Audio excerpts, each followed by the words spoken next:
Middle east సంఘర్షణ ఒక అనూహ్య మలుపు తీసుకుంది. యునైటెడ్ అరబ్ ఎమిరేట్స్, బహ్రెయిన్లో ఉన్న అమెజాన్ వెబ్ సర్వీసెస్ డేటా సెంటర్లపై ఇరాన్ తన షాహెద్ డ్రోన్లతో నేరుగా దాడి చేసింది. ప్రపంచ చరిత్రలో ఇంత పెద్ద స్థాయి వాణిజ్య క్లౌడ్ ఇన్ఫ్రాస్ట్రక్చర్పై భౌతిక దాడి జరగడం ఇదే తొలిసారి. ఏడబ్ల్యూఎస్ అంటే కేవలం ఒక టెక్ కంపెనీ వ్యవహారం కాదు, అది ప్రపంచ డిజిటల్ ఆర్థిక వ్యవస్థకు వెన్నెముక లాంటిది. బ్యాంకింగ్ సేవలు, ప్రభుత్వ వ్యవస్థలు, ఏఐ సాధనాలు, సైనిక గూఢచర్య విశ్లేషణ అన్నీ ఇక్కడి నుండే నడుస్తాయి. ఇరాన్ ఈ దాడికి తన సమర్థన ఇలా వివరించింది. అమెరికన్ సైనిక దళాలు తమ యుద్ధ అనుకరణలు, లాజిస్టిక్స్ సమన్వయం, ఏఐ ఆధారిత నిఘా విశ్లేషణ కోసం ఏడబ్ల్యూఎస్ సర్వర్లను ఉపయోగిస్తున్నాయి. కాబట్టి ఈ డేటా సెంటర్లు చట్టబద్ధమైన సైనిక లక్ష్యాలని ఇరాన్ వాదించింది. ఈ దాడి ఆధునిక యుద్ధ తంత్రంలో ఒక కొత్త అధ్యాయాన్ని లిఖించింది. భవిష్యత్ సంఘర్షణలో విద్యుత్ కేంద్రాలు, రేవు పట్టణాలతో పాటు ఇంటర్నెట్ మౌలిక సదుపాయాలు కూడా లక్ష్యాలుగా మారతాయని ఇది స్పష్టం చేసింది.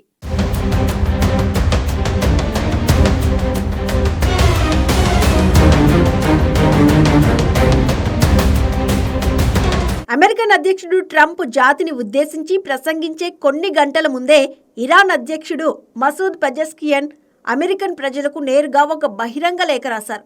ఆ లేఖలో ఆయన అనేక కీలక అంశాలు లేవనెత్తారు. ఇరాన్ ప్రపంచంలోనే అత్యంత పురాతన నాగరికతల్లో ఒకటని, ఆధునిక చరిత్రలో ఏ దేశం పైన తాము ముందుగా యుద్ధం ప్రకటించలేదని ఆయన స్పష్టం చేశారు. 1953లో తమ సొంత చమురు వనరులను జాతీయం చేసుకోవడానికి ప్రయత్నించడం, 1980ల యుద్ధంలో సద్దాం హుస్సేన్కు అమెరికా మద్దతు, దశాబ్దాల కఠిన ఆంక్షలు, వీటన్నిటినీ ఆయన ఉదహరిస్తూ అమెరికాపై తమకు ఎందుకు విశ్వాసం లేదో వివరించారు. అమెరికన్ ప్రజలను నేరుగా ఒక ప్రశ్న అడిగారు.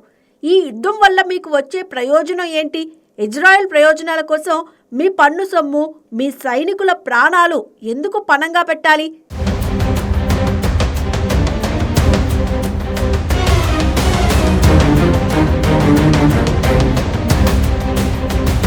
మరోవైపు ఫిబ్రవరి 28 నుంచి ఏప్రిల్ వరకు ట్రంప్ ప్రకటనలు ఒకదానితో ఒకటి వైరుధ్యంగా ఉన్నాయి. ఫిబ్రవరి 28న ఆపరేషన్ ఎపిక్ ఫ్యూరీ ప్రారంభమైనప్పుడు తాము ప్రధాన సైనిక చర్య ఆరంభించామని చెప్పారు. మార్చి 2న తొలి గంటలోనే అమెరికా విజయం సాధించిందన్నారు. మార్చి 11న ఇరాన్ వర్చువల్గా నాశనమైందని ప్రకటించారు.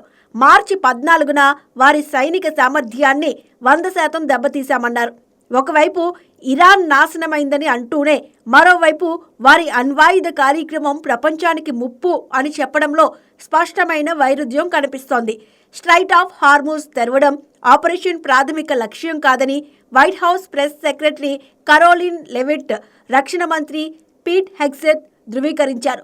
ప్రపంచ చమురు సరఫరాలో 20% వెళ్లే కీలకమైన జలసంధి నిలిపివేయబడినా పట్టించుకోమని అమెరికా చేతులు ఎత్తేయడం అనూహ్యంగా అనిపిస్తోంది.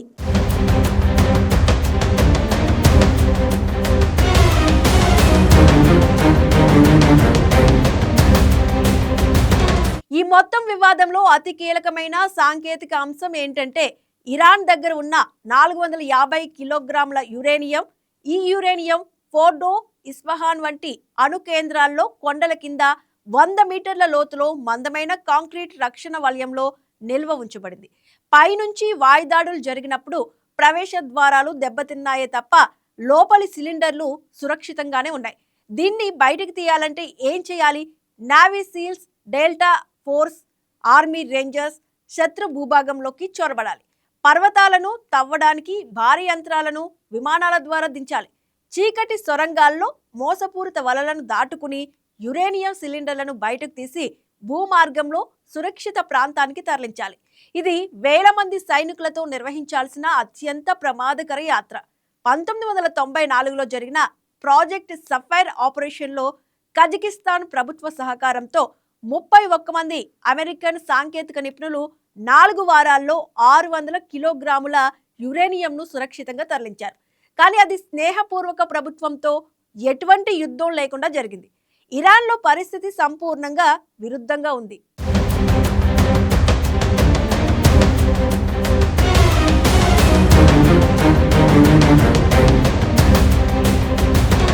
స్ట్రైట్ ఆఫ్ హార్మోజ్ అడ్డుకట్ట వేయబడినందున లాజిస్టిక్ సంక్షోభం తీవ్రమైంది. స్ట్రైట్ వెడల్పు కేవలం 33 కిలోమీటర్లు. అందులో నౌకలు నడవడానికి 3.2 నుండి 3.7 కిలోమీటర్ల వెడల్పు ఉన్న 2 లేన్లు మాత్రమే ఉంటాయి.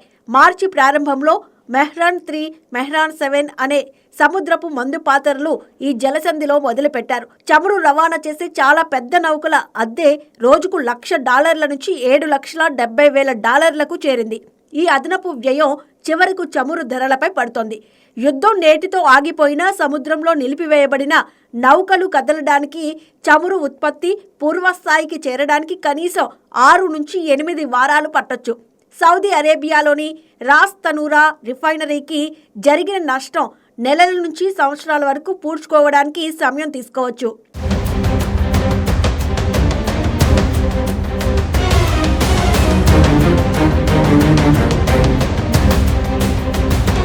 ఇరాన్తో యుద్ధం జరుగుతున్నప్పుడే ఇజ్రాయెల్ లెబనాన్లో లిటానీ నది వరకు భూదాడులు చేస్తోంది. దీని వెనుక ఉన్న లక్ష్యం ఏమిటనే ప్రశ్న అంతర్జాతీయ స్థాయిలో చర్చకొచ్చింది. గ్రేటర్ ఇజ్రాయెల్ అనేది హెబ్రూ బైబిల్ ఆధారంగా ఈజిప్ట్లోని నైలు నది నుంచి ఇరాక్లోని యూఫ్రటీస్ నది వరకు విస్తరించే యూదు రాష్ట్రాన్ని స్థాపించాలనే దృష్టి. ఈ దృష్టిలో పాలస్తీనా, Lebanon, Jordan, Syria, Iraq, Egypt, Saudi అరేబియాలోని కొన్ని ప్రాంతాలు చేర్చబడతాయి. 2023లో ఇజ్రాయెల్ ఆర్థిక మంత్రి బెజలేల్ స్మోట్రిచ్ జోర్డాన్ను ఇజ్రాయెల్ భాగంగా చూపించే మ్యాప్ ప్రదర్శించారు. 2025లో ప్రధానమంత్రి నేతన్యాహు గ్రేటర్ ఇజ్రాయెల్ దృష్టితో తమ అనుబంధాన్ని స్పష్టంగా ధృవీకరించారు. టర్కిష్ నిఘా అధిపతి హిజ్బుల్లా నాయకులు ఒకే ఆరోపణ చేస్తున్నారు. ఇజ్రాయెల్ ఈ యుద్ధాన్ని ముసుగుగా వాడుకొని తన భూభాగ విస్తరణ ప్రాజెక్టును అమలు చేస్తోందని.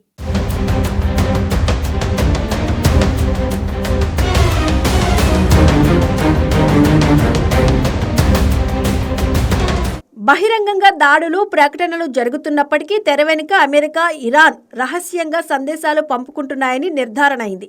అమెరికా ప్రత్యేక దూత స్టీవ్ విట్కాఫ్, ఇరాన్ విదేశాంగ మంత్రి అబ్బాస్ అరాగ్జీ మధ్య నేరుగా సందేశాలు వెళ్తున్నాయి. ఇరాన్ తన షరతులు స్పష్టం చేసింది.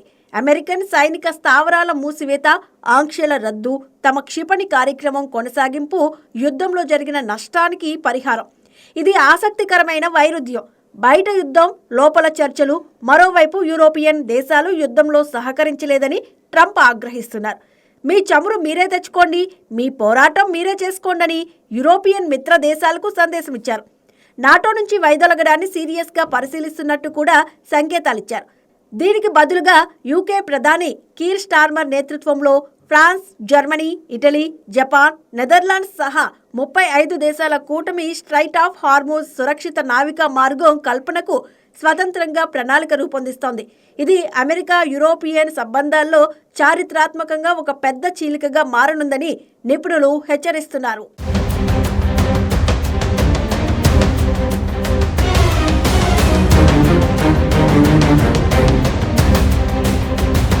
ఒక విషయం స్పష్టంగా ఉంది. అమెరికా నిష్క్రమించిన తర్వాత ఇరాన్ తన అణు కార్యక్రమాన్ని మరింత వేగంగా ముందుకు తీసుకుపోయే అవకాశం ఉంది.